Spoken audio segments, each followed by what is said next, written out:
And now I just wanted to tell you a little bit about BJ. I learned about her from a patient who has been working with her and getting good results. And she does it all long distance via either Zoom or FaceTime. So BJ is in Tennessee, but she can work with you anywhere. She works with my patient at the patient's apartment gym, but she can work with you at your home. You can show her the equipment that you already have access to, and then she can help you kind of come up with workouts at your home. So BJ was a collegiate gymnast, and now she's a personal trainer, and she has 23 years of experience working one-on-one with people all over. And like I said, she can work with you remotely if you decide you want to do that. So we'll go ahead and turn it over to BJ and let her get started. So, hey guys, I'm BJ. As Dr. Engel says, I've been a personal trainer for almost 25 years now. And I've been lucky enough to have been a collegiate gymnast at Texas Women's University in Denton, Texas. So for all of you Texas people, go Pioneers.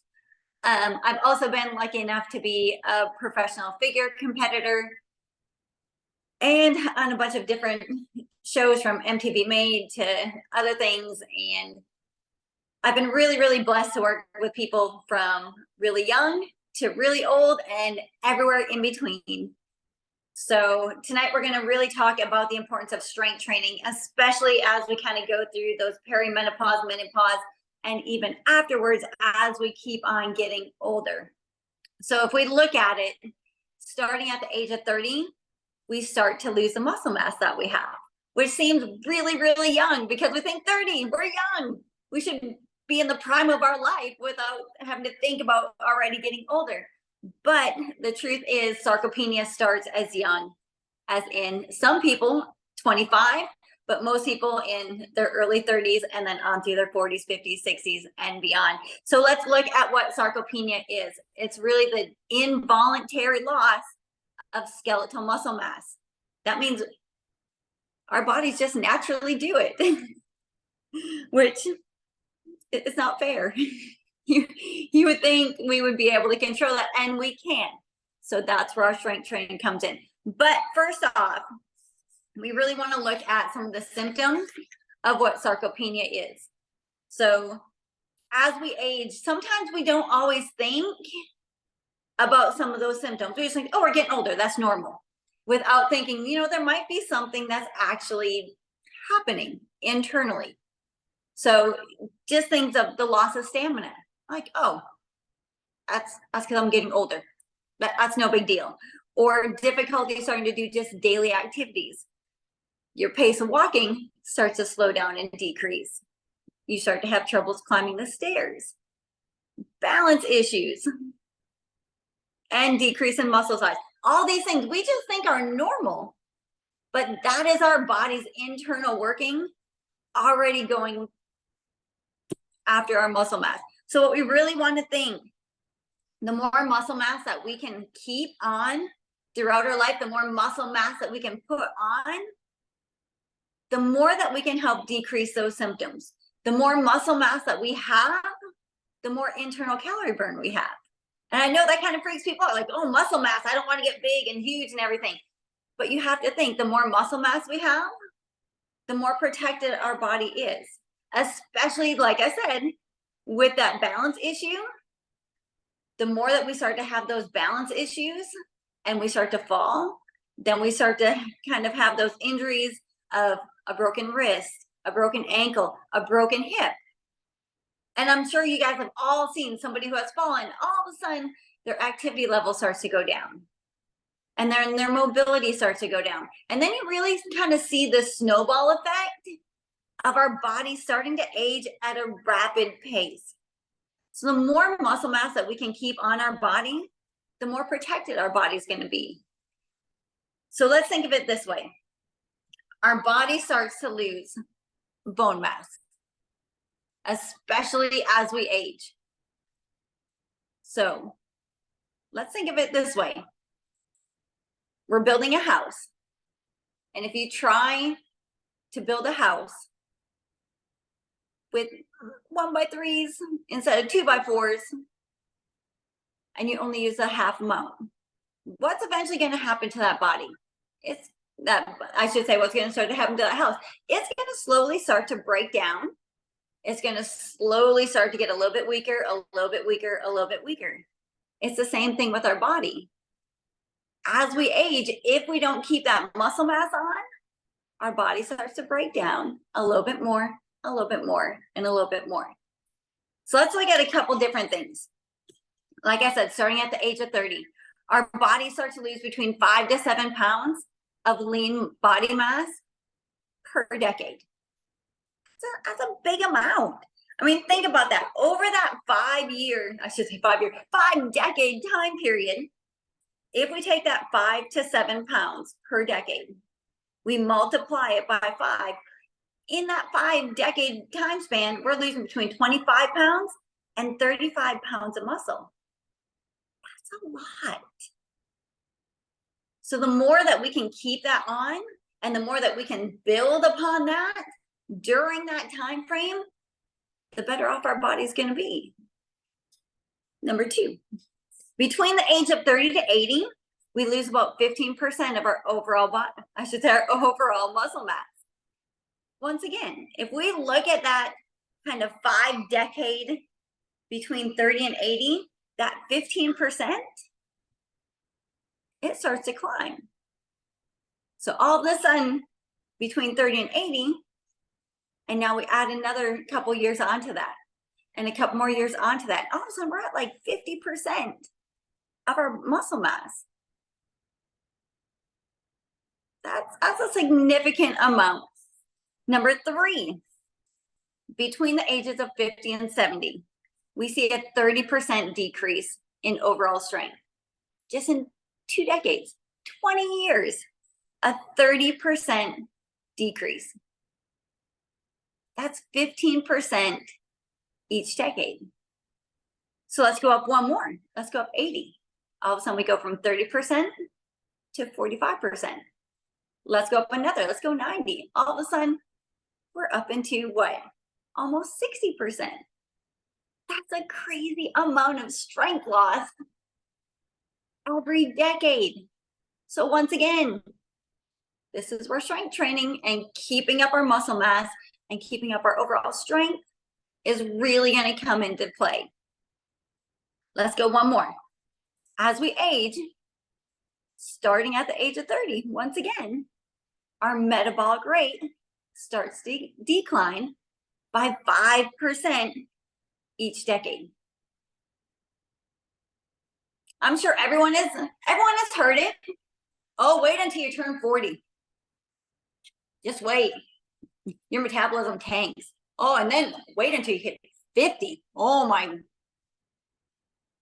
All of a sudden we start to hear about that middle age spread, and it starts to make sense. Think about that. Starting at the age of 30, 5% of our metabolic rate starts to go down. So then we get to 40 and we drop down again. And then we get to 50, it drops down again. It's kind of crazy. Once you start to put everything together, you start to see this pattern. We start to lose muscle. We start to lose strength. And we start to lose metabolic rate. And we start to lose bone density. Why? Well, what happens during that perimenopause and menopause kind of time frame? Our body starts to lose estrogen. It starts to lose progesterone. Guess what else really likes estrogen? Our bones. So when we're young, that estrogen helps to kind of form those bones. So they go from being really soft, like babies, like they don't have, those bones aren't set. As we age, they start to set. Well, then we start to get to 30 and 40. Estrogen starts to drop down, which means now our bones don't have that estrogen to kind of eat from and absorb from. So what ends up happening to that bone? It starts to break down. It starts to get a little bit more porous. It starts to get a little bit weaker. And then once again, those balance issues come into play. We fall. Those brittle bones start to break easier. And then we start to see all those other health issues start to pile on top of that. All these things come into play. So let's go one more. Why else is muscle mass important? Because our bodies use 35 calories to maintain every 1 pound of muscle. I mean, do the math. If you're carrying about 100 pounds of muscle on your body, multiply that by 35. That's a lot of internal calorie burn that your body has. Now, what happens as we start to lose that? Then we go 90 pounds, then we go 80 pounds, then we go 70 pounds. That internal calorie burn starts to go down. And then we see that metabolic shift go down as well. Do you see the comparisons as we start to lose strength, as we start to lose muscle mass? Everything starts to make sense. Why do we start to see our strength decrease? Why do we see our clothes not starting to fit? Why do we see the scales moving in the wrong direction, even though I'm cutting back on everything else? It's your body and age working against you. I know, it's not fun and it's not fair, but the good thing is you can do something about it. So let's do a little numbers game, because I started to look at the numbers and it's kind of crazy. So if we look at that 5 to 7 pound muscle loss every decade, let's just go on that 25 pounds of muscle loss over that 5 decades, between 30 and 80. And we multiply it by that 35 calories for each pound of muscle. Okay, 35 times 25. That gets us to about 875 calories that your body is not being able to use internally. That's 875 calories that your body is just not expending naturally. Now let's take it on the far end of that 35. We're up to 1,225 calories that your body is no longer burning. And then we're being less active and we're losing muscle and we're losing muscle size. And we're wondering why the scale keeps going up. Well, your body isn't getting that extra 1,225 calories burning internally. That's a massive shift in internal calorie burn. It's kind of crazy. When you start to look at the numbers that way, you're like, oh, that's a significant amount. So let's kind of look at it this way. What can we do to keep our muscle mass on? We strength train. And I know a lot of people, they hear strength training and they think muscle and they're like, oh, I'm going to get huge. I'm going to look like a man. I promise you, that's not going to happen. Think of it this way. We see how hard it is just to keep muscle on as we age. Now let's try to put more on. When already during that perimenopause and menopause time, your energy is shifting down. You feel fatigue. You don't have the motivation. Why? Because those estrogen levels and those progesterone levels are shifting down. There's been a study, there's been a Swedish study that shows people who actually strength train reduce their symptoms like night sweats, hot flashes by 44%. That's significant. If you cannot have as many night sweats by half or hot flashes by half just because you're strength training, that's kind of one of those big check marks of, yes, please, let me have that. So let's look at it this way. You're at home. You don't have any equipment with you. That's fine. It's all right.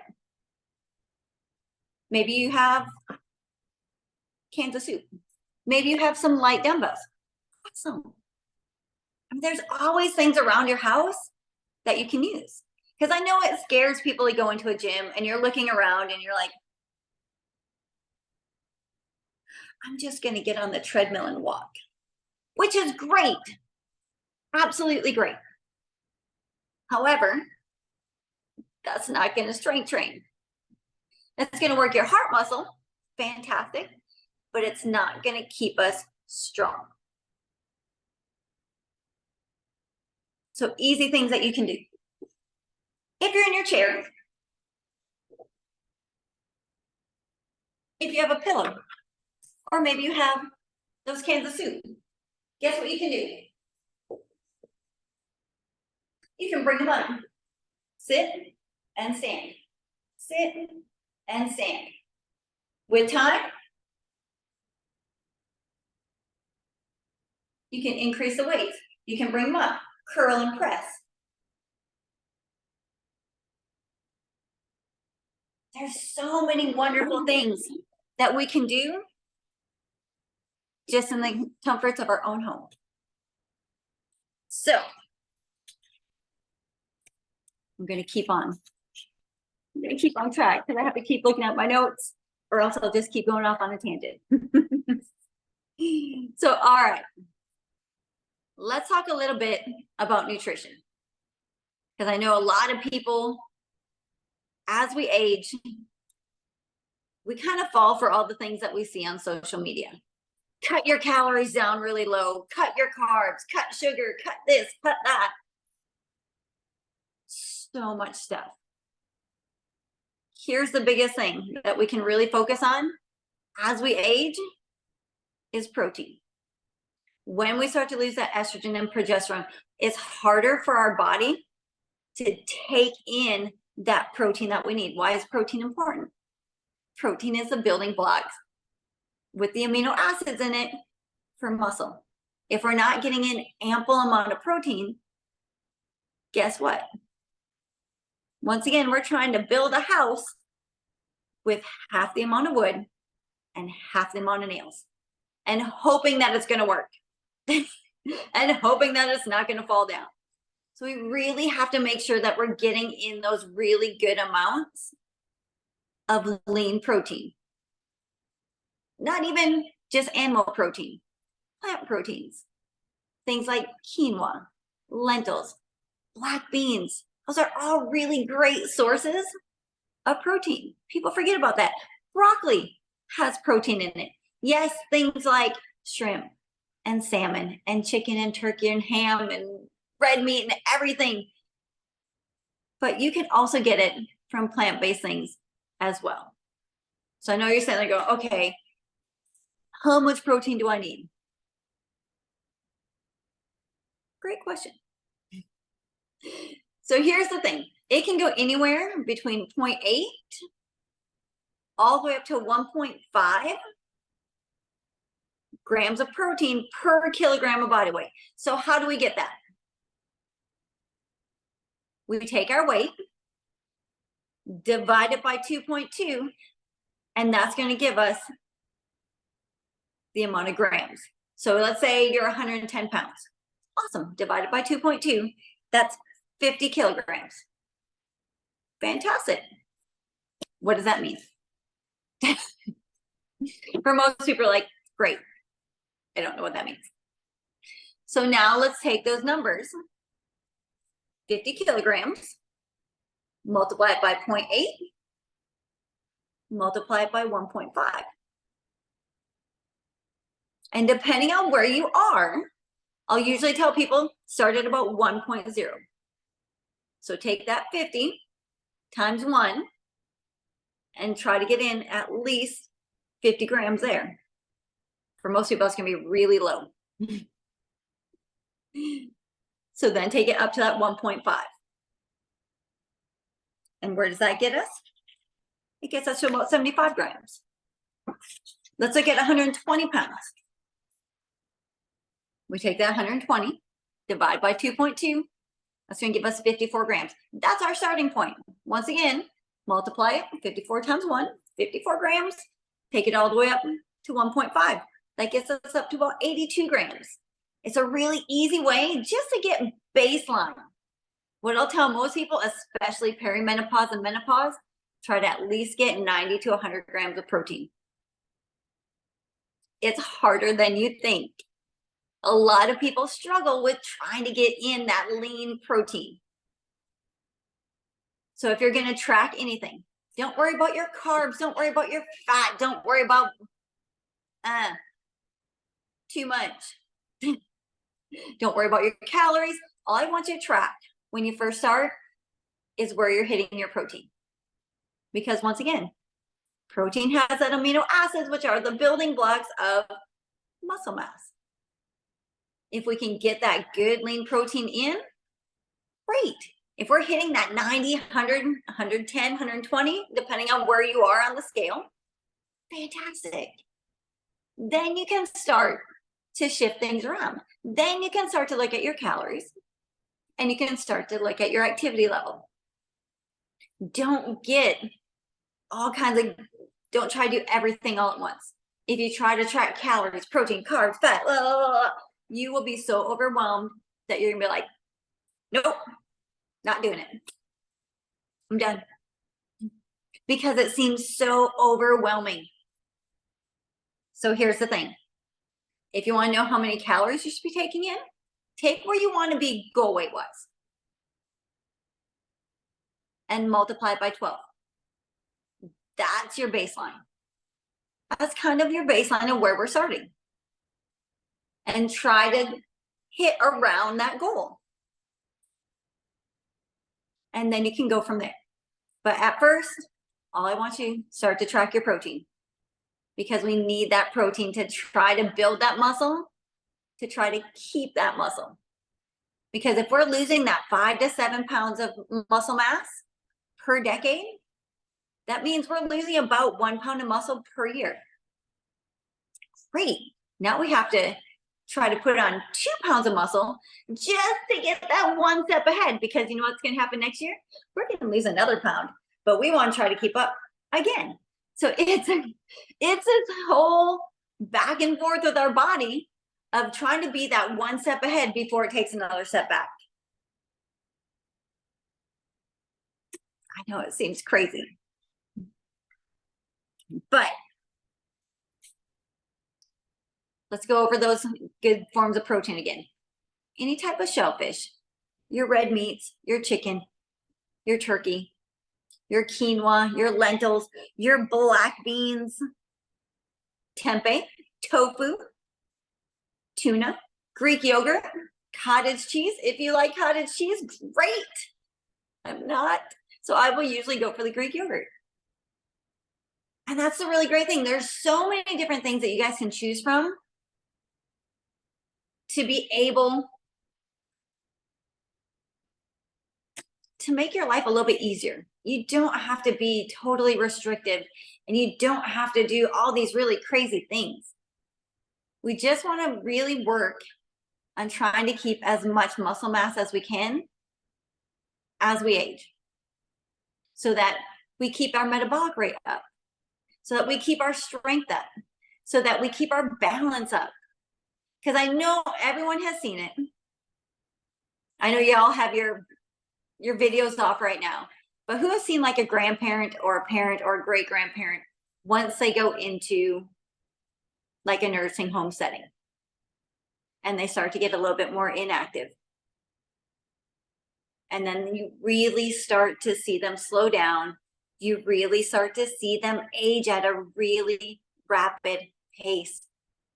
And it sucks. It sucks to see. I've been there. I've seen it. I've seen it with my grandpa who had a stroke. I saw it with my great grandma when she started having to deal with dementia. I saw it with my own grandma. Seeing her go from somebody who was a farmer's wife, who had their own garden, canned everything, walked everywhere, and then all of a sudden you see them start to age. And then you see them slow down. And then you see them injure themselves. And now you really see this rapid pace of no longer being able to walk to the post office, falling in the tub. You start to see the dementia start to come on even faster. It's a scary thing when our bodies start to work against us, but you have to think that older generation, they didn't focus on health and fitness. It wasn't in their wheelhouse. I mean, we're talking the Great Depression, post-war generation. Taking care of themselves and working out, that wasn't a thing. The really great thing that I've gotten to see as a personal trainer and working with people as their kids start to get older and their kids start to have kids, and then the grandkids are over and we're working out and they're getting to work out with grandma. Oh, I wish I would have had that. Can you imagine being able to see your grandparents working out next to you as a kid? It would have been amazing. And getting to see that shift in dynamic now, where we see people not only motivating their kids because they're working out, now their kids are getting to work out with grandma. And they're being motivated by that. And they're seeing that. And you start to see that trickle down effect. It's amazing. And they're going to remember that as they get older. And they're like, yeah, I got to work out with grandma. Grandma was a hoss, man. She could lift weights. It would have been fantastic.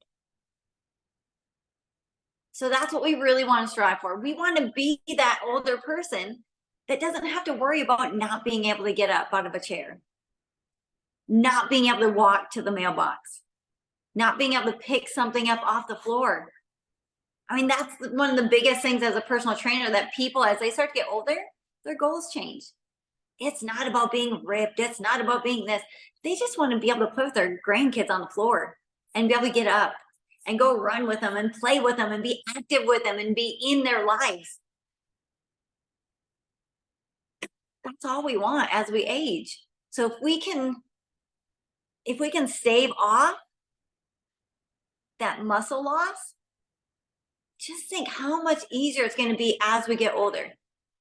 Because who doesn't want to be that 90-year-old that's still just rocking it? Who wants to be that 100-year-old going, yeah, I'm still going to be lifting weights. I'm still going to be active. Because it's not only just good for your body, but it's good for your mind. It's good for your soul.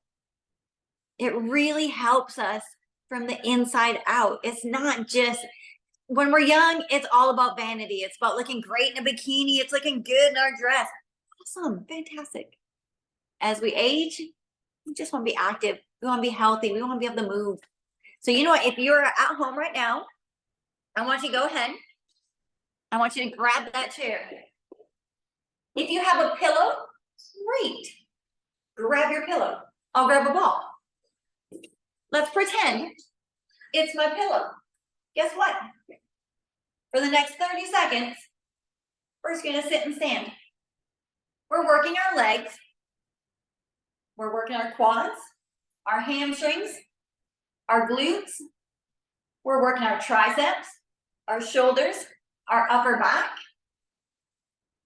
And we're getting that heart rate up. If you have a pair of light dumbbells, great. Go ahead and grab those as well. Then we can take it from here as you get a little bit stronger. Bring it out, twist it, sit back down, up, twist it again. From there, we can take it. Let's add a knee. Let's work that balance. Because once again, as we age, we start to lose balance. We start to have balance issues. We want to keep that balance for as long as we can. Let's hold it here. Let's bring that down. And let's just hold it here and just march. Seems easy enough. Let's add on again. Let's add that twist as you march. That way, once again, we're getting that heart rate up. We're working our core. We're working our legs. As you get stronger, you stand it up and you do it standing.